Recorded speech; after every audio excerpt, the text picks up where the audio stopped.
మంచిర్యాల జిల్లాలో ప్రభుత్వ పథకాలన్నీ కూడా గ్రామీణ ప్రాంతాల్లో ప్రజలకు చేరవేసేటువంటి ఐకేపీ విఓఏలకు సంబంధించినటువంటి సమస్యల్ని ప్రభుత్వం పరిష్కారం చేయట్లేదు.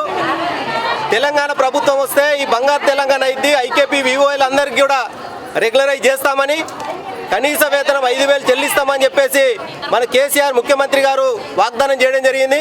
కానీ తెలంగాణ వచ్చిన తర్వాత ఇప్పటి వరకు కనీసం 40 నెలల నుండి వీళ్ళకి ఇవ్వాల్సినటువంటి వేతనాలు చెల్లించడం లేదు. ఇది చాలా దుర్మార్గం. ఏదైతే రెగ్యులరైజేషన్ చేస్తామన్నాడో, వేతనాలు చెల్లిస్తా అన్నాడో, వెంటనే వేతనాలను అమలు చేయాలని చెప్పేసి సిఐటిగా డిమాండ్ చేస్తూ ఉన్నాం.